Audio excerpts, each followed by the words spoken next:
방송에서 제공하는 투자 정보는 투자 판단에 대한 조언입니다.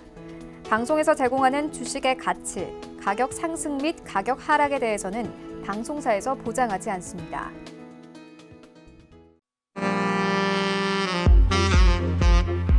안녕하세요. 베스트 트레이딩맨 2부 진행의 김성희입니다. 오늘도 우리 시장은 강했습니다. 양시장 외국인의 순매수에 빨간불 켰는데요. 코스피가 장중에 2,000선을 터치했지만 아쉽게 2포인트가량 앞두고 마감했습니다. 자, 이제 분위기가 바뀌고 투심이 개선된 모습이 확연히 드러나고 있는 상황인데요. 그런데 원달러 환율도 함께 올랐다는 점에서는 어느 정도 경계감을 가져야 할 것 같습니다. 오늘 이 시간 통해서 여러분의 종목 전략 탄탄하게 세워드리도록 하겠습니다. 끝까지 함께해 주시고요. 참고로 저희 방송에서 제공하는 정보는 투자 판단에 대한 조언일 뿐 해당 주식의 가치와 수익률 보장하지 않습니다. 그리고 베스트 트레이딩맨은 자본시장통합법 준수하고 있습니다. 1:1 투자 상담과 유사 수신행위, 무인가 영업행위 등 모든 불법 사항들 엄격하게 금지하고 있다는 점 알려드리도록 하겠습니다. 그럼 베스트 트레이딩맨 2부 힘차게 출발합니다.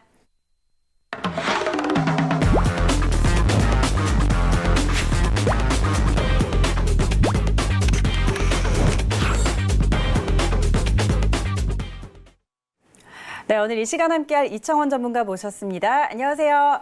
안녕하세요. 네, 반갑습니다. 자, 1부에 이어서 2부에도 또 이렇게 함께 해주고 계시는데요. 이 시간에는 이청원 전문가와 함께 여러분의 종목 진단 해보도록 하겠습니다. 상담 신청받고 있는데요. 전화와 문자 활짝 열어놓고 기다리고 있습니다. 전화번호 023153-2611, 2612번, 문자번호 샵 0082번으로 신청해 주시면 되는데요. 신청하실 때는 종목명, 매수가, 그리고 비중까지 정확하게 알려주셔야 한다는 점 기억해 주시기 바랍니다. 그리고 이 방법들 이외에도 우리 방송 시간 이외에도 이청원 전문가와 함께 하실 수 있는 방법 있는 거 아시죠? 카카오톡 오픈 채팅방입니다. 카카오톡 검색창에 샘플러스 이청원 검색하시면 오픈 채팅방 목록이 나옵니다. 클릭만 하시면 바로 입장하실 수 있으니까요. 지금 바로 입장하셔서 이 시간 이외에도 이청원 전문가와 함께 하시면서 다양한 전략들 가득 챙겨가 보시기 바랍니다. 자, 그럼 오늘 준비된 종목 상담 바로 들어가 보도록 하죠. 오늘도 문자부터 짚어보도록 하겠습니다. 초록뱀 신청해 주셨고요. 매수가는 1,760원, 그리고 비중 15% 담고 계시다고 보내주셨습니다. 자, 초록뱀 같은 경우는 이제 드라마 제작 비용을 확보하기 위해서 유상증자를 하겠다라는 소식 좀 전해졌는데 1,760원 오늘 종가입니다. 오늘 종가에 들어가신 것 같은데요. 자, 이 종목 좀 어떻게 볼까요? 네, 매수 가격이 오늘 종가인 거 보니까 아마 어제 아니면 오늘 이렇게 매수를 하신 것 같은데 다른 것보다 내일 개장하면 가급적이면 이 종목은 바로 정리할 것을 제가 권해드리겠습니다. 이유가 우선 초록뱀 같은 경우 어제 이슈가 있었습니다. 이틀 전에 장 마감하고 유증 발표를 했죠. 규모가 500억 원 규모였는데 사실상 유상증자를 발행하는 것 자체가 또는 유상증자라고 하는 재무적인 정책을 시행하는 것 자체가 그리 투자의 입장에서는 좋은 게 아니에요.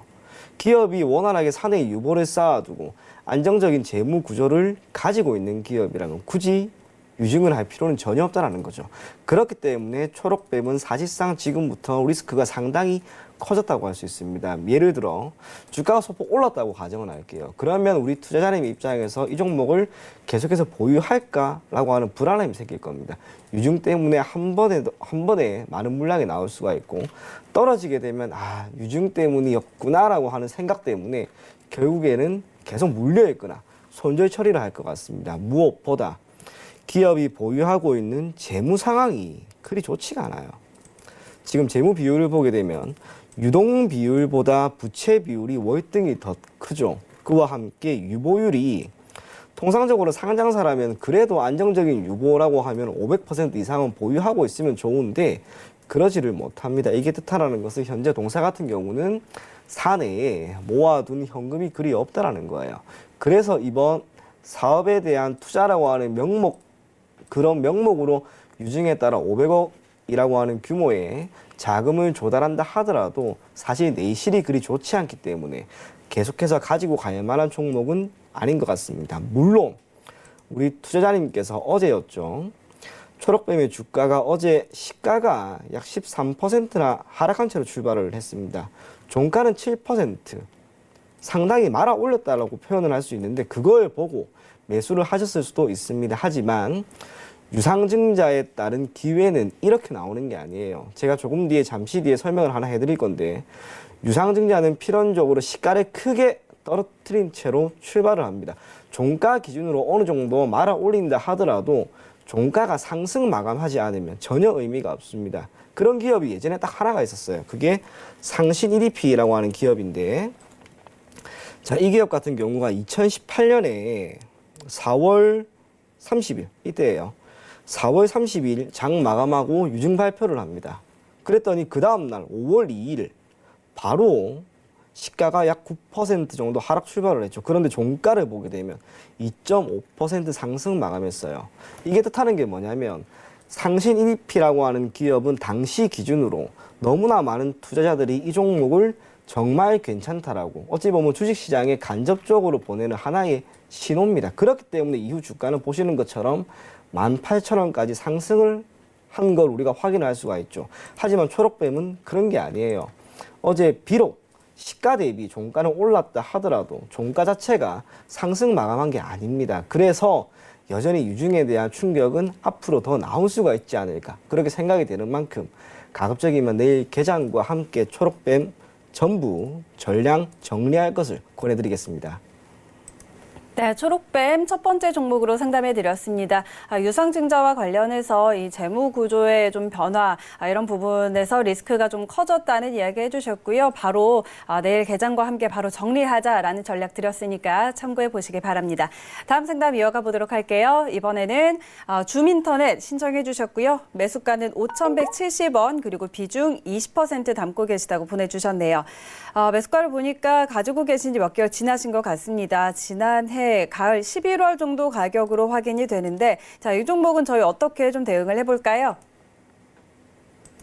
네, 5,170원이면 최근 기준으로 보게 되면 5월 11일 정확하게 고가입니다. 이게 최근 3개월 동안 거의 고가 수준의 매수를 했거나 그게 아니라면 그 이전에 매수를 한 것으로 보여지는데 우선은 이 종목 보유를 하는 방향으로 가겠습니다. 다른 이유는 아니고요.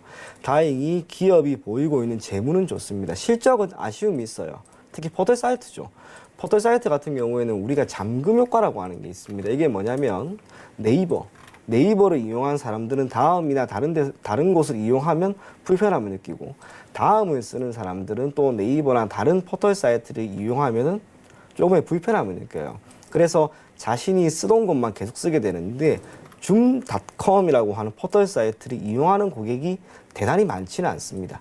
그러다 보니 거기 나오는 광고 또한 대단히 성장을 하거나 광고도 많이 이어지는 게 아니죠. 그래서 동사가 재무 구조는 좋지만 실적이라고 하는 부분에서는 최근 3년간 조금씩 좋지 않은 모습을 보이고 있습니다. 그래서 장기적으로 가지고 갈 만한 종목은 결코 아니다라고 생각이 듭니다. 그럼에도 불구하고 최근에 기술적으로 보았을 때 지금 거래량이 이렇게 증가하면서 주가가 반등하는 움직임이 나오고 있어요. 그렇기 때문에 한 번 정도의 슈팅이라고 하죠, 우리가. 그걸 한번 기대하고 줌 인터넷 이 종목을 보유하는 방향 제시해 드릴 거고요. 목표 가격은 우선 5,170원 이 가격대를 넘어야 됩니다. 이 가격을 넘게 되었을 경우에는 대략 5,500원 정도만 목표가로 잡고 대응을 하시고 혹시나 주가가 지금부터 거래량이 이렇게 수반되었지만 오늘을 마지막으로 빠져버릴 수도 있어요. 그때는 손절 가격을 조금은 짧게 4,350원 잡고 대응할 것을 권해드리겠습니다. 네, 좋습니다. 줌인터넷 상담해 드렸습니다. 자, 가격 전략들 잘 챙겨 드렸으니까 꼭 참고해 보시고요. 다음 상담 바로 이어가 보도록 하겠습니다. 이번에도 문자 종목이고요. 한국조선해양 신청해 주셨습니다. 매수가는 87,000원 그리고 비중 20% 담고 계시다고 보내주셨는데요. 자, 그래도 지금 오늘 2%가량 올라주면서 수익권에는 들어와 있습니다. 그런데 1분기 실적이 사실 예상보다는 좋게 나왔는데 사실 신규 수주와 관련해서는 조금 우려할 부분이 있기 때문에 이런 부분들 함께 살펴봐야 될 것 같습니다. 어떻게 대응해 볼까요? 다행히 매수 가격이 87,000원이고 지금 주가가 82,200원 한 2% 정도 수익이 나고 있는데 굳이 이 종목일 필요는 없다라고 저는 보여져요. 이유가 최근에 시장을 한번 보게 되면 코스피든 코스닥이든 상승폭이 매우 뚜렷하게 나오죠. 그러한 상황에서 코로나19에 따른 충격, 주가가 많이 밀렸다 하더라도 시장이 회복되면서 오히려 시장 상승력보다 더 크게 상승한 종목들이 상당히 많이 있습니다. 그런데 한국조선해양 이 종목 한번 보게 되면 3월 19일에 저가인 64,200원. 시장이 이날이 저점이었죠. 이까지 밀린 건 똑같아요. 하지만 올라오는 그 힘을 보게 되면은 저점 대비 약 18,000원, 30%밖에 오르지 못했습니다. 만약 동 구간에서 지수가 상승을 그렇게 하는 동안 이 종목도 강한 힘을 보유하고 있었다면 적어도 지수보다는 많이 상승을 해야 됐어요. 하지만 그러지를 못했습니다. 그게 뜻하는 것은 이 종목은 단순하게 기술적 반등이었을 가능성이 매우 높다라는 뜻으로 저는 보여집니다. 그래서 한국조선해양 지금 다행히 수익권에 있으니까 이 종목도 내일 개장과 함께 가급적이면 정리를 하시고요. 그렇게 확보된 예수금, 그건 차라리 지금 잘 가고 있는 종목들이 많이 있습니다. 2차전지, 말 그대로 대마불사고요. 그리고 반도체 관련된, 비메모리 반도체 관련된 종목들은 파죽지세입니다. 그런 종목들에 차라리 한국조선해양을 정리하고 확보된 예수금으로 재투자를 한다면 주식 투자를 통해서 더 높은 수익을 얻지 않을까, 그렇게 생각이 되는 만큼 한국조선해양 수익권에 있는 시점에서 내일이라도 가급적 정리할 것을 권해드리겠습니다. 네, 좋습니다. 한국조선해양 상담해 드렸고요. 지금 일단 수익권에 들어와 있기 때문에 내일이라도 좀 차익 실현하시자라는 전략 세워드렸습니다. 참고해 보시기 바랄게요. 다음 상담 이어가 보도록 하죠. 이번에는 전화 연결돼 있네요. 여보세요? 예, 안녕하세요. 네, 안녕하세요. 반갑습니다. 예, 네, 오늘 어떤 정보 궁금하세요? 한미약품. 한미약품이요. 매수가와 비중 어떻게 될까요? 비중은 15%, 매수가는 40만 5천 원이야. 15% 갖고 계시고 40만 5천 원이요. 예, 2019년도 4월 달 샀어요. 그러게요. 가지고 계신 지 지금 꽤 오래 되신 것 같습니다. 그런데, 예. 그동안에 좀 손실을 많이 보셨는데 어떻게 계속해서 지금 좀 보유를 하고 계시네요. 예.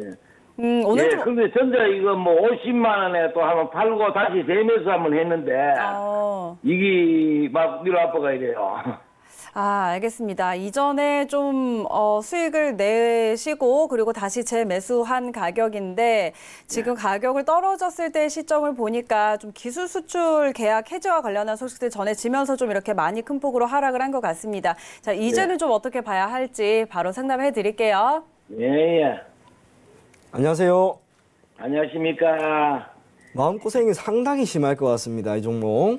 뭐 기다리면 안 되겠습니까? 싶어가지고 기다리고 있습니다. 네, 기다리면 될 수 있습니다. 다만 매우 오래 기다려야 될지도 몰라요. 다행스러운 것은 비중이 15%고 지금 손실은 대략 한 반토막 한 50%라 하더라도 예. 포트폴리오 전체로 보게 되면 약 7% 정도 손실이 나고 있는 거예요.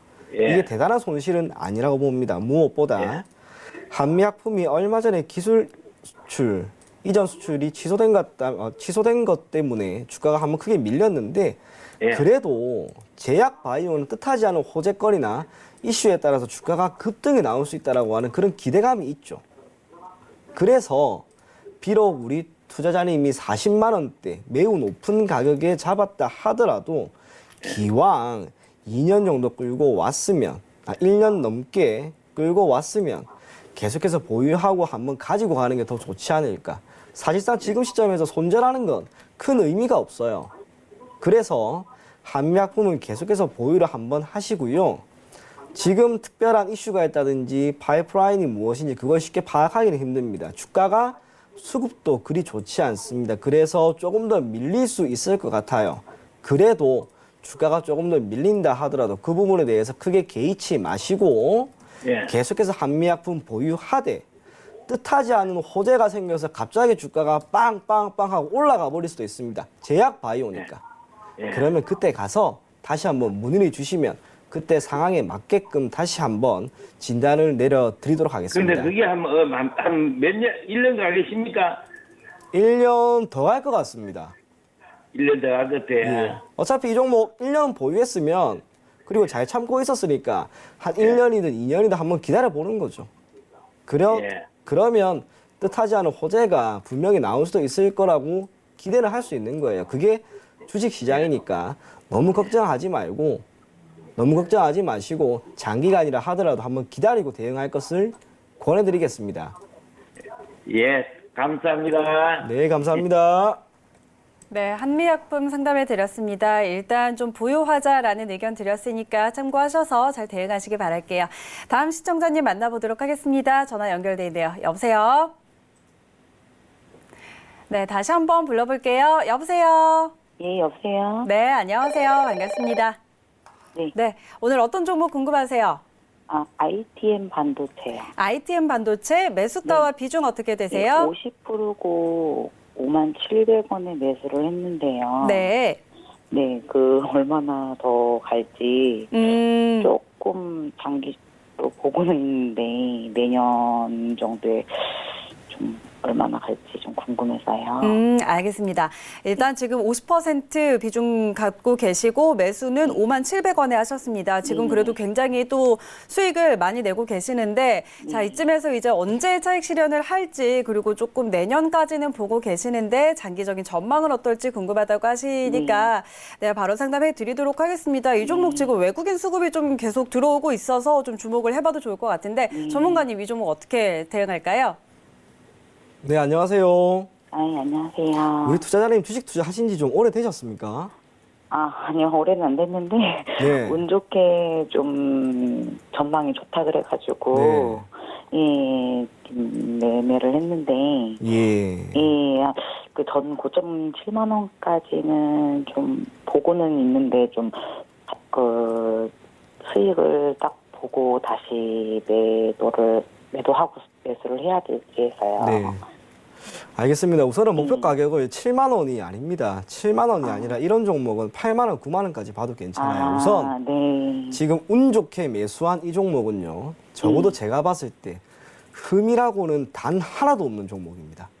네네. 시장 주도주, 수급도 너무나 좋고 재무도 좋고 실적도 좋은 완벽한 종목입니다. 이런 종목을 5만 원대라고 하는 매우 낮은 가격에 사셔서 지금 약 30% 정도 수익이 나고 있는데 최근에 시장이 좋죠. 코스닥도 좋아요. 코스피 다 좋아요. 그런 상황에서 반도체 소부장 관련된 종목들은 더 좋습니다. 거기에 따른 수혜를 고스란히 받고 있고 주가도 지금 보면 특별히 흠잡을 것 없을 만큼 우상향 흐름이 뚜렷하게 나오고 있죠. 이런 기업은 약간 조정이 나온다 하더라도 그 조정에 흔들리지 마시고 가지고 가십시오. 전고점이 2월 17일에 찍었던 69,600원인데 지금 수급을 보게 되면 외인이 사실상 매도가 나왔다 하더라도 물량이 얼마 안 되고 계속 매집하고 있어요. 이런 건 가지고 가야 됩니다. 외국인들이 크게 물량을 던지기 전까지는 계속 가지고 가시고요. 목표 가격은 제가 우선은 8만 원 제시해 드릴게요. 8만 원. 8만 원이면 대략 40% 정도 수익인데 그 정도 가면 그래도 차익 매물이 조금 나오지 않을까 그렇게 생각이 되니까 8만 원 정도까지 보고 수익 실현하시고 조정 나오는 거 보고 다시 이 종목을 들어가든 아니면 다른 종목을 들어가든 그렇게 선택하시면 될 것 같아요. 예, 감사합니다. 네, 감사합니다. 네. 네, 좋습니다. ITM 반도체 상담해 드렸고요. 일단 수익 보고 계시는 걸 굉장히 축하드립니다. 목표가는 8만 원으로 제시해 드렸으니까요. 전략 잘 참고해서 대응해 보시기 바랍니다. 자, 다음 시청자님 만나보도록 할게요. 전화 연결돼 있네요. 여보세요? 네네. 네, 안녕하세요. 반갑습니다. 예, 수고하십니까. 네, 어떤 종목 들고 계세요? 예, 전파기지 5,000원에 20%요. 전파기지국 5,000원에 20%요. 네네. 이 종목은 오늘 들어가셨어요? 네네. 알겠습니다. 자, 일단 오늘 중국 관련해서 이제 5G AI 기술 투자 계획 소식 전해지면서 이 종목 굉장히 오늘 또 큰 폭으로 뛰어 올랐는데 자, 수익을 또 많이 내고 계시네요. 그런데 오늘 큰 폭으로 오른 만큼 이제 내일이 또 궁금하실 것 같습니다. 바로 상담해 드릴게요. 네네. 안녕하세요. 네, 수고하십니다. 예, 우리 투자자님 이 종목 오늘 오전에 움직일 때 빠르게 잡으신 건가요? 네, 빨리 잡았는데, 예. 이거, 앞으로 어떨까 싶었어요. 우선 오늘 상한가 수준까지 거의 갔잖아요. 네네. 그러면 이렇게 상한가 수준까지 가면 내일 오전에 조금 더 움직일 수는 있습니다. 하지만 지금 양회라고 하는 이 이슈 때문에 오늘 주가가 급등이 나왔기 때문에 이게 끝이 나는 시점에서는 주가가 지금 흐름을 계속 이어갈 것이다라고 생각하기보다는 당연히 조정이 나올 거라고 봐요, 저는. 예, 예. 그래서 비중이 20%, 매수 가격도 5,000원, 지금 약 20% 정도 수익권에 있는데 더도 말고 덜도 말고 단기적으로 딱 보고 들어가서 대략 6,500원 정도 오면 미련 없이 전량 수익 실현하십시오. 더 갈 거다라고 생각을 하고 가지고 있다 보면 결국에는 조정, 주가는 조정을 보이면서 슬금슬금 밀릴 가능성이 매우 높다고 봐요. 매우 높지 않을까 그렇게 봐요. 높아요. 예, 물론 5G 관련된 종목이기 때문에 장기적으로 보면 괜찮다라고 할 수 있지만 우리 투자자님이 이 종목 들어갔을 때 중기나 장기적으로 보고 들어갔습니까? 아니면 단기적으로 보고 들어가셨어요? 예, 예. 단기로 볼 거예. 네. 선생님도 SK 바이오 랜드. 아, 그것과는 우선은 그렇게 연관이 없을 것 같으니까 전파 기진국은 어쨌거나 우리가 단기로 봤으니까 철저하게 네. 단기로 보고 대응하자. 그래서 목표 가격 6,500원 제시해드리고요. 혹시나 주가가 밀렸다. 6,500원 정도 되면 예. 네, 6,500원에 미련 없이 전부 다 수익 실현하세요. 그리고 알겠습니다. 혹시나 내일 시가에 밀려버릴 수도 있습니다. 그러면 그때는 더도 말고 덜도 말고 5,750원을 손절 가격으로 잡고 대응하면 적어도 우리 단기는 투자자님이 아니고 단기다 그지? 단기입니다. 반드시 단기입니다. 이 종목은. 예, 예. 알겠습니다. 네, 감사합니다. SK 바이오랜드도 4만 원에 샀는데 예. 예, 그거는 다음에 제가 한번 친절하게 상담을 예, 해드릴게요. 예. 수고하셨습니다. 감사합니다. 네, 감사합니다. 네, 전파기지국 상담해 드렸습니다. 일단 목표가 6,500원에 전량 청산하는 전략 세워드렸으니까 참고해 보시길 바랄게요. 다음 상담 바로 이어가 보도록 하죠. 전화 연결돼 있네요. 여보세요? 여보세요? 네, 안녕하세요. 예, 안녕하세요. 네, 어떤 종목 궁금하세요? 예, 저기 대한금속이요. 대한금속 매수가와 네. 비중은 어떻게 될까요? 예, 5,300원에 20%요. 5,300원에 20%요. 네. 이 종목은 오늘 들어가셨어요? 네네. 아, 네, 알겠습니다. 오늘 종가 5,330원, 지금 30원 정도 괴리가 있는데, 자, 이 종목 어떻게 대응할지 바로 상담해 드릴게요. 네. 네, 안녕하세요. 네, 안녕하세요. 이 종목 오늘 들어가신 거다, 그죠? 네네. 오늘 이 종목을 들어갔다라고 하는 것은 시세가 강하게 나오는 시점에 맞추어서 들어간 건데 네. 아쉬운 건 매수 가격이 너무 높습니다. 그죠? 아, 네. 그러다 보니까 시세가 한 번 더 나오지 않으면 아마 우리 네. 투자자님이 손실권으로 바로 들어가지 않을까 저는 그렇게 생각을 해요. 네. 하지만 다행스러운 것은 과열 종목이 되었고 거래량도 지금 엄청나게 터졌기 때문에 시세가 단기적으로 끝이 날 것 같지는 않습니다. 네. 그래서 이 종목 보유를 하는데 네. 다만 과열 종목이기 때문에 주가가 한번 밀리게 되면 또 엄청나게 밀릴 수 있습니다. 그래서 네. 목표 가격을 너무 높게는 잡지 말고요. 우리 투자자님 매수 가격인 5,300원에서 대략 10% 정도 수익 나면 그때는 미련 없이 더 가든 말든 정말 미련 없이 수익 실현 딱 하시고요. 네. 주가가 갑자기 뜻하지 않게 완전히 무너져 버릴 수도 있습니다. 그때는 10%, 4,800원을 손절가로 잡고 대응하면 그래도 수익 쪽에 조금 더 무게를 두고 우리가 기대할 수 있지 않을까 그렇게 생각이 됩니다. 네. 네, 감사합니다. 네, 감사합니다. 예. 네, 대한금속 상담해 드렸습니다. 자, 다음 시청자님 바로 또 만나보도록 하죠. 전화 연결돼 있네요. 여보세요? 아, 예, 안녕하세요. 네, 안녕하세요. 네, 어떤 종목 상담할까요? 국제약품이고요. 네. 7,890원에 10%요. 네, 국제약품 7,890원에 10%요. 예. 네, 알겠습니다. 자, 이 종목은 한 지난주 정도 들어가신 것 같네요. 아, 그런 것 같은데 너무 높게 산 것 같아가지고. 알겠습니다. 자, 지금 너무 높게 사신 것 같다. 좀 들어가고 나서 지금 손실을 조금 보고 계셔가지고 전화 주셨는데 바로 상담해 드리겠습니다. 네. 네, 안녕하세요. 네, 안녕하세요. 예, 이게 보니까 지금 매수 가격 보니까 대략 5월 14일, 15일 이때 아마 사신 것 같아요. 그런 것 같아요. 네, 그렇게 했는데 주가 움직임 보니까 4월에 이렇게 크게 올랐다라는 거. 코로나19 관련된 종목이 아닌가 그렇게 생각이 되는데 지금 해당 섹터에 있던 종목들이 대다수 많이 꺾였습니다. 그래서 주가가 오를 거다라고 하는 기대보다는 주가가 조금 더 밀리지 않을까 그렇게 생각을 합니다. 그래서 우선은 어느 정도는 비중을 줄이거나 손절도 생각하시면서 대응을 하시되 뜻하지 않은 호재거리, 뜻하지 않게 코로나가 다시 한번 크게 기승을 부릴 수도 있어요. 그러면 주가는 다시 한번 뛰지 않을까 그렇게 보여요. 그래서 철저하게 우리가 흔히 알고 있는 지지와 저항이라고 하는 관점에서 6,540원을 손절가로 우선은 잡고 대응을 하세요. 한 20% 정도 손실. 얼마요? 6,540원. 6,540원요? 네, 그게 4월 21일에 찍었던 거의 저가 수준인데 이때면 대략 20% 정도 손실이 날 수도 있습니다. 하지만 목표 가격을 5월 15일에 기록한 8,250원 이 정도만 잡고 대응을 하셔도 그래도 시간이 조금 걸리더라도 내가 손실 없이 나오지 않을까 그렇게 생각이 됩니다. 그래서 손절 가격은 6,540원 잡으시고요. 목표 가격은 8,250원만 잡고 대응하면 그래도 한번 기다려 볼 만하지 않을까 그렇게 생각이 됩니다. 오래 걸릴 거예요? 네, 조금 오래 걸릴 것 같습니다. 아, 그럼 지금 매도 쳐도 되겠네요. 근데 비중이 10%라서 크게 문제는 없는데 그래도 지금 이 종목이 5월 15일부터 계속 밀렸단 말이에요.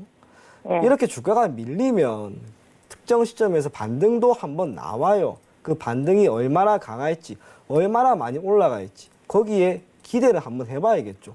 당장 자르지 마시고 손절 가격, 목표 가격 제가 제시해 드렸으니까 그 가격 보면서 대응하면 더 좋지 않을까 그렇게 봅니다. 네, 감사합니다. 네, 감사합니다. 네. 네, 국제약품 손절가 6,540원, 목표가 8,250원 이렇게 가격 전략 잘 세워드렸으니까 꼭 참고하셔서 대응하시기 바랍니다. 다음 상담 이어가 보도록 할게요. 시청자님 만나보죠. 여보세요. 수고하십니다. 네, 안녕하세요. 반갑습니다. 예, 네, 어떤 종목 궁금하세요? 제이스테입니다. 제이스텍 매수가와 비중 어떻게 될까요? 12,150원에 45%입니다. 12,150원에 45%요. 예, 네, 알겠습니다. 12,150원 2월 말 정도에 들어가신 것 같습니다. 자, 이 폭락장에서 깊이 빠졌다가 조금씩 이제 다시 반등해주고 있는 중인데 앞으로 좀 어떻게 볼지 바로 상담해 드릴게요. 예, 안녕하세요. 반갑습니다. 네, 안녕하세요. 이 종목 예, 그 2월쯤에 사셨습니까, 혹시? 아니요, 그 전에 샀다가 단가 낮추는 겁니다. 아, 여러 번에 걸쳐서 물타기를 이렇게 하신 겁니까? 예, 그렇게 해서 지금 비중이 약 45%까지 갔는데 예, 우선은 보유하고 대응하는 방향 제시해 드릴게요. 이유는 지금 제이스텍 같은 경우에도 보게 되면 코스닥에 속한 기업인데 3월 19일에 주가가 이렇게 바닥 찍고 올라오는 기간 동안 대략 2배가 올랐지 않습니까? 예, 코스닥도 많이 올랐는데 코스닥보다 월등히 많이 올랐어요. 이게 뜻하는 것은 시장보다 힘이 강하고 그래도 시장이 조금 더 회복되면 이 종목의 주가도 더 갈 가능성이 높다라고 하는 것으로 받아들이시면 좋을 것 같습니다. 뿐만 아니라 수급적으로 외국인들이 요 며칠 요렇게 들어왔어요. 예, 이게 뜻하는 것은 외국인들이 조금이나마 들어오고 있기 때문에 주가가 조금 더 올라갈 가능성에 아무래도 베팅을 하는 게 저는 맞다고 봅니다. 개인적으로 우리 투자자님이 매수하신 12,150원 그 가격까지 오는 것도 결코 불가능한 건 아닌 것 같습니다. 하지만 시간은 걸리겠죠. 길게 한 달 반에서 2달 정도 보세요. 대략 6월 말 올 상반기 안에 이 종목이 12,150원까지 오면 마음고생이 심했으니까 우선은 이 종목 전량 매도하셔서 현금 만드시고요. 그때 시장 흐름 보면서 재투자하면 좋지 않을까 그렇게 생각이 됩니다. 그래서 목표 가격은 제가 12,150원 우리 투자자님이 손실이 하나도 없을 매수 가격으로 제가 제시해 드리고 다만 뜻하지 않게 주가가 밀릴 수도 있습니다. 그죠? 예, 그래서 주가가 대략 8,500원까지 밀리면 그때는 아쉽지만 지금 가지고 있는 비중 45% 중에 20%포인트만 조금 덜어내서 손절 처리하고 남은 25%만 계속 가지고 가는 전략 제시해 드리겠습니다. 아, 예, 알겠습니다. 네, 감사합니다. 예. 네, 제이스택 상담해 드렸습니다. 일단 목표가 그리고 손절가 알려드렸으니까 잘 참고하셔서 대응하시고요. 저희는 다음 시청자님 만나보도록 하죠. 전화 연결돼 있네요. 여보세요. 여보세요. 네, 안녕하세요. 네, 안녕하세요. 네. 반갑습니다. 네, 전화 잘 주셨습니다. 어떤 종목 궁금하세요? 예, 동진세미텀이요. 동진세미캠 매수가와 네. 비중은 어떻게 되세요? 17,850원에 비중 20%요. 17,850원에 20%요. 이 종목 매수하신 지는 오래 안 되신 것 같아요. 한 3일, 4일? 알겠습니다. 한 3, 4일 정도. 화요일날인지 수요일인지 월요일에 아마 화요일날 그렇게 되죠. 네, 한주 안 됐어요. 네, 자, 지금 그런데 그래도 또 수익을 보고 계시는데 오늘 어떤 점이 좀 궁금하세요? 단기로 들어갔는데 목표가를 얼마 정도까지 보면 되겠냐 싶은 생각에 오늘은 19,000원까지 올라왔다가 제가 목표가가 19,500원으로 봤는데 500원이 올라 안 가서 매도 처리를 못했거든요. 아. 그리고 또 그때까지 올라올 수 있겠는가 궁금해서요. 네, 알겠습니다. 자, 일단 목표가 19,500원으로 잡으셨는데 오늘 한호가 차이로 좀 거기에 도달하지 못했네요. 자, 앞으로 좀 어떻게 대응할지 바로 상담해 드릴게요. 네. 안녕하세요. 네, 안녕하세요. 자, 정말 수고하십니다. 이 한옥가 차이로 매도가 안 됐다, 그죠? 네. 그 앞으로 19,000원까지는 왔는데 네네. 500원이면 한 호가밖에 안 되나요? 예, 앞으로 단기로 봤을 때 호가 지정할 때는 500원이나 1,000원 단위가 아니라 50원 단위. 예를 들면 동진세미캠은 19,500원, 2만 원이라고 하는 가격대에 매도를 하기보다는 가급적 19,450원, 19,950원. 그때는 매물이 많이 없어요. 하지만 호가가 변함에 있어서 의미 있는 가격대, 10,000원 단위, 1,000원 단위, 그때는 매물이 많으니까 가급적이면 한 틱 정도는 낮춰서 매도 물량 언제나 걸어두시고요. 단기로 이 종목을 보셨는데 한 달 정도 보유해라라고 하면 보유할 수 있겠습니까? 네, 한 달이면 한 달 정도는 보유해요. 네, 지금 왜냐하면 예, 이 동진세미캠 종목이 좀 어떤가 궁금했어요. 잘 매수했나요? 아니면 우선 지금 수익권에 있으니까 매수 참 잘하셨다라고 저는 보여지고요. 네. 또한 주가가 3월 19일에 저점 찍은 이후 2배나 올랐어요. 시장보다 그래서- 더 강하게 상승했기 때문에 힘은 그래서 너무 여전히 거점에 매수한 거 아닌가 싶어서. 아닙니다. 지금 수익권에 있으니까 예. 높은 가격에 매수한 거 아닙니다. 결코 아니니까 괜찮으니까 그건 걱정하지 마시고요. 중요한 건 이제 얼마에 매도하느냐 그거다 그죠? 네네네. 네. 자, 이 종목이 저는 개인적으로 네. 10월 25일 그리고 올 1월에 찍었던 이 두 가격대 대략 2만 원인데 이것도 돌파할 것 같습니다. 그래서 목표 가격을 2450원. 이번에 19,500원에 매도 걸어놨는데 안타깝게 한 틱 차이로 매도가 안 됐잖아요. 그러니까 네. 다음번에는 2450원. 그렇게 하더라도 우리 투자자님 약 15% 정도 수익 나니까 아, 15 그렇게 되면 15% 되나요? 그렇죠. 그 정도 나죠. 아. 더 나는 것 같은데 저도 지금 바로 계산이 안 돼서 아, 어쨌거나 예. 그 정도 가격대에 전량 매도 하시고요. 주가가 아쉽게 조금 밀릴 수도 있습니다. 그죠? 그래서 한 달 정도만 걸리면 2만 원 올라올까요? 저는 올라갈 것 같습니다. 괜찮다고 봐요. 네, 시장이 좋기 감사합니다. 때문에 이 정도도 수혜 받으니까 2450원을 목표가로 잡고 대응할 것을 제가 권해드리겠습니다. 아유, 감사합니다. 고맙습니다. 네, 감사합니다. 예, 고생 많았습니다. 고맙습니다. 네, 알겠습니다. 예.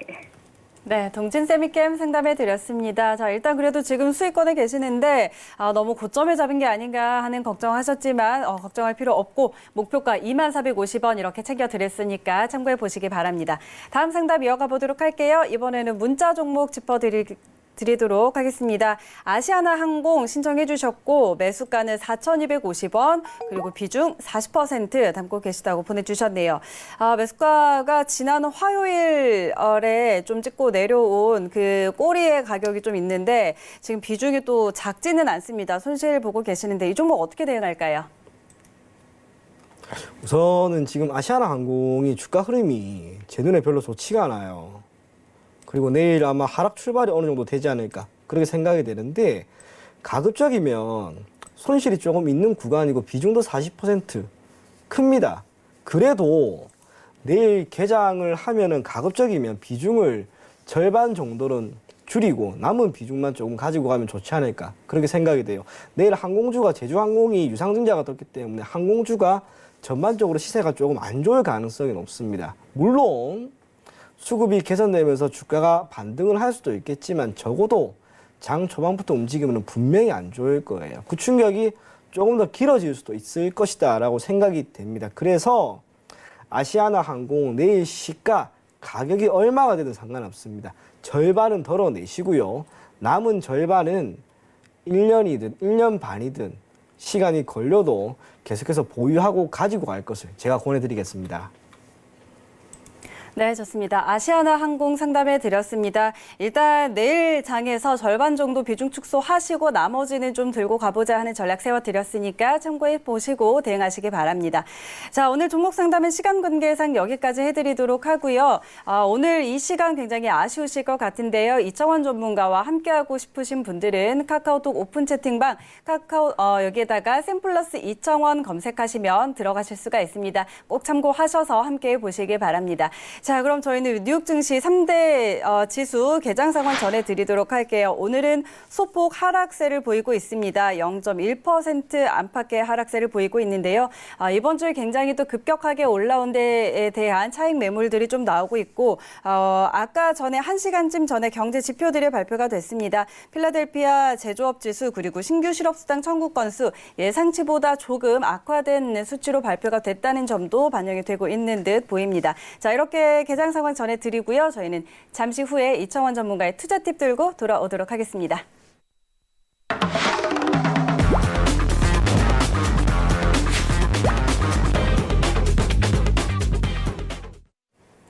네, 이청원 전문가의 투자 팁 들어볼 시간인데요. 자, 이 시간을 통해서 굉장히 좋은 정보들을 많이 전달을 해주고 계시는데 오늘은 또 경제 패러다임 변화에 대해서 설명을 해주신다고 합니다. 바로 한번 확인해 볼게요.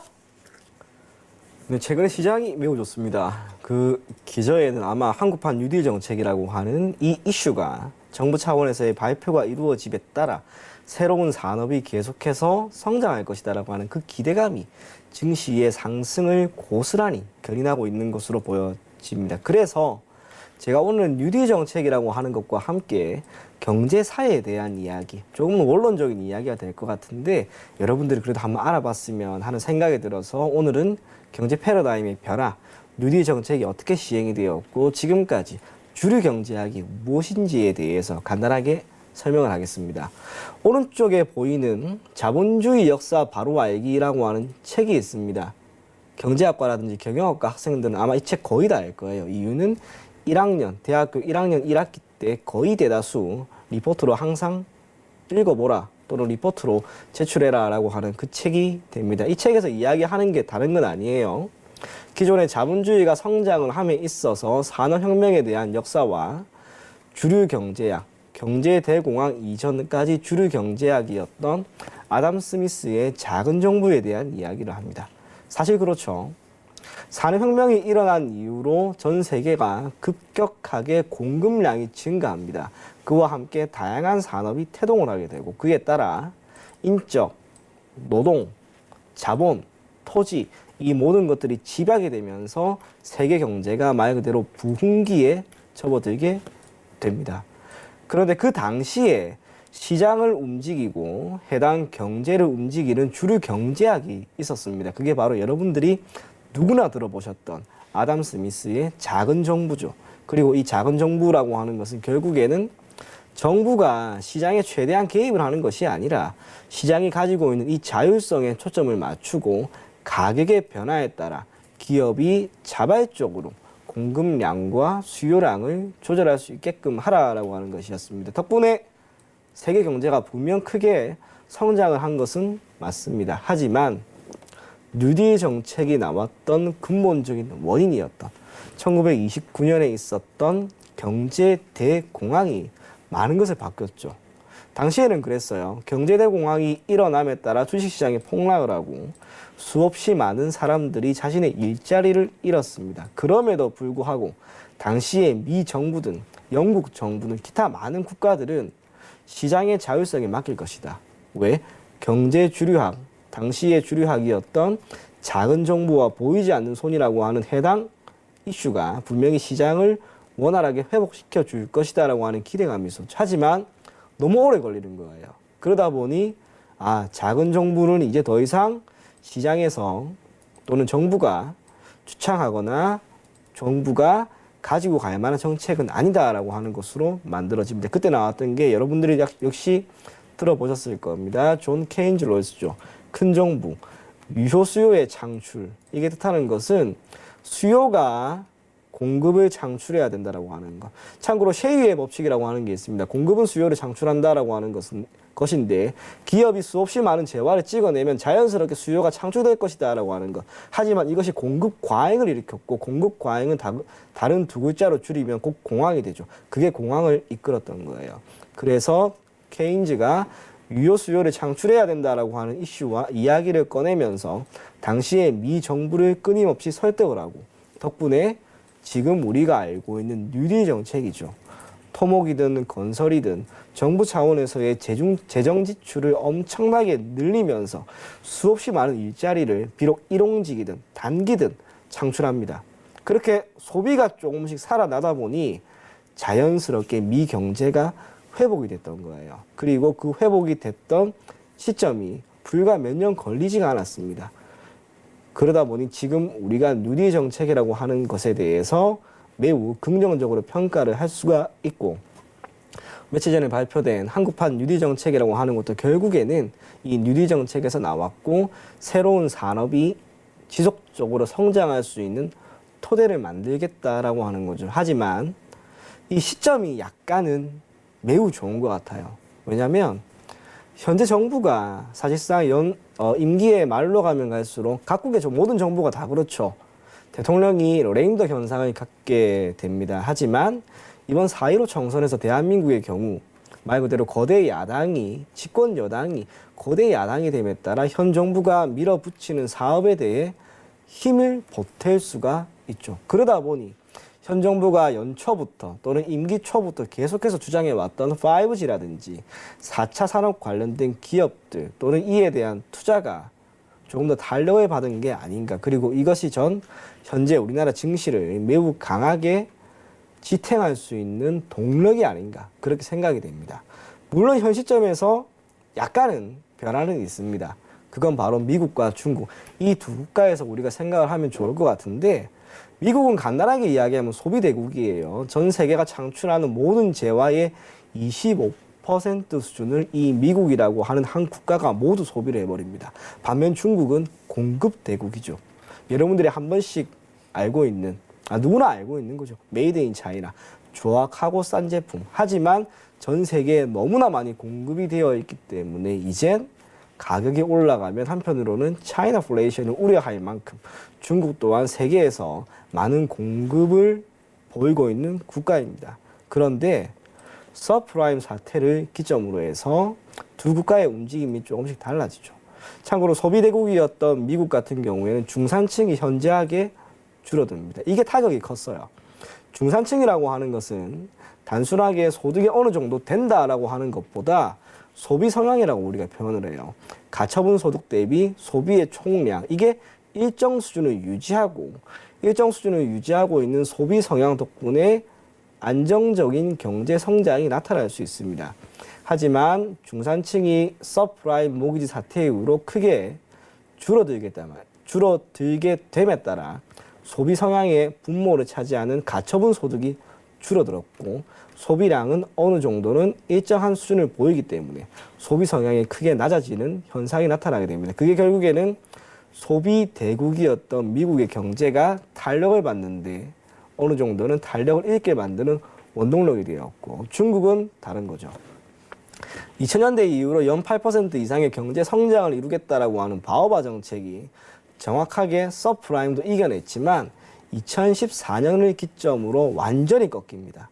2014년 기준으로 중국의 경제 성장률이 대략 6.4% 정도가 나왔고 이후 6% 초반은 물론이고 5%까지 떨어졌어요. 올해는 코로나19 때문에 사실상 마이너스 성장까지도 어느 정도 우리가 생각을 하고 중국을 바라볼 필요가 있습니다. 그러다 보니 미국의 소비 감소와 중국의 경제 성장률이 둔화된다라고 하는 이 측면이 새로운 현상, 즉 저성장 국면이 이제는 단순하게 저성장으로 평가할 것이 아니라 새로운 경제 패러다임인 뉴노멀 현상으로 우리가 바라봐야 된다라고 하는 것으로 판단할 수가 있습니다. 물론 지금 이 코로나19가 큰 기회를 주긴 줬어요. 그게 뭐냐면 4차 산업에 대한 기대, 그리고 4차 산업에 대한 집중적인 투자가 조금 더 빠른 시점에 올 수 있는 기회가 되었다는 것. 그래서 이번 양회 때 중국이 어떤 움직임을 보이고 어떤 결정을 내리는지가 한편으로는 한국 증시는 물론이고 한국 경제에도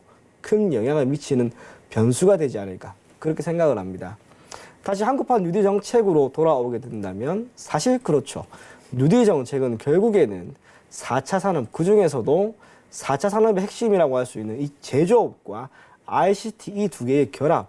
그러면 전 세계적으로 IT 강국인 대한민국은 분명히 경제 규모는 상대적으로 작다 하더라도 이 IT를 기반으로 해서 엄청나게 큰 성장을 누릴 수 있을 만한 기회가 마련이 된 게 아닌가, 저는 그렇게 생각을 하고 있습니다. 그리고 이를 전 세계적으로 주도를 할 수 있을 만한 역량도 갖춘 국가이기 때문에 장기적으로 보게 되면은 대한민국에 대한 기대감, 경제에 대한 기대감은 월등히 커졌다라고 보여지고, 그것이 곧 이번 국내 증시의 상승을 견인하는 또 하나의 원동력이 되지 않았나, 그렇게 봅니다. 지금 세계 증시가 반등하는 움직임이 나오고 있습니다만 대한민국만큼 가파르게 올라가는 증시는 그리 많지가 않죠. 뿐만 아니라 경제 성장률, 미국이든 유럽이든 전부 다 마이너스고 대한민국도 마이너스인데 IMF의 보고서가 중간중간 수정이 되는 가운데 대한민국의 경제 성장률이 오히려 매우 소폭이나마 상승을 하는 모습을 보인다면 말 그대로 대한민국에 자금이 엄청나게 유입될 가능성이 높다고 봅니다. 지금도 그렇죠. 현물 쪽에서 외국인들이 그렇게 많이 들어오는 것 같지는 않습니다만 선물 쪽에서 분명 외국인들은 계속해서 우리나라 시장에 유입되고 있고, 그러한 상황에서 환율 또한 큰 폭의 변동성을 보이지 않고 이제 어느 정도 안정되는 흐름을 보이고 있습니다. 그래서 저는 개인적으로 이번 한국판 뉴딜 정책이라고 하는 것은 단순하게 증시의 상승을 더 키울 만한 변수로 작용하는 것뿐만이 아니라 대한민국의 산업 구조를 조금 더 바꿀 수 있다는 것. 즉 삼성전자나 SK하이닉스를 기반으로 하고 있는 반도체 좋습니다. 하지만 반도체가 차지하는 비중이 너무 높죠. 그리고 기존의 5대 주력 산업이라고 할 수 있었던 조선, 석유화학, 자동차, 철강, 이 네 가지 섹터가 조금씩 쇠퇴하는 국면에서 제약 바이오가 될 수도 있고 또는 전기차 수소차가 될 수도 있고 5G를 기반으로 하고 있는 통신이 될 수도 있고 새로운 산업이 태동할 수 있는 모든 조건이 갖춘 시점이라고 봅니다. 그렇기 때문에 대한민국의 증시라고 하는 것은 우리가 생각하는 것보다 더 높은 곳을 쳐다보고 아마 거기까지 가지 않을까, 그렇게 생각이 되는 만큼 여러분들이 오늘 제가 이야기해 들었던 뉴딜 정책에 대해서, 물론 자세한 이야기는 아니었지만 뉴딜 정책이라고 하는 것이 대한민국을 크게 성장시킬 수 있는 하나의 정책인 것만큼은 분명하구나. 그러면 대한민국 경제가 성장을 합니다. 필연적으로 주식시장은 가겠죠. 그래서 시장이 최근 들어서 너무 많이 올라서 불안하다. 그런 불안감보다는 장기적인 관점으로 보면은 분명히 지금보다 높은 수준에 머물지 않을까, 그렇게 생각이 되는 만큼 국내 증시에 대해서 계속해서 관심을 가지고 시장을 바라볼 것을 권해드리겠습니다. 네, 좋습니다. 자, 이렇게 이청원 전문가의 강의까지 한번 들어봤습니다. 오늘 이청원 전문가와는 여기서 인사 나누도록 하겠습니다. 오늘 말씀 고맙습니다. 감사합니다. 네, 오늘도 저희가 1시간 동안 가득 여러분께 내용을 전달해 드렸는데 참고로 저희 방송에서 제공하는 정보는 투자 판단에 대한 조언일 뿐 해당 주식의 가치와 수익률 보장하지 않습니다. 그리고 베스트 트레이딩맨은 자본시장통합법 준수하고 있습니다. 1:1 투자 상담과 유사 수신행위, 무인가 영업행위 등 모든 불법 사항들 엄격하게 금지하고 있다는 점 다시 한번 알려드리도록 하겠습니다. 오늘 내용은 여기까지고요. 저희는 내일 다시 돌아오겠습니다. 고맙습니다.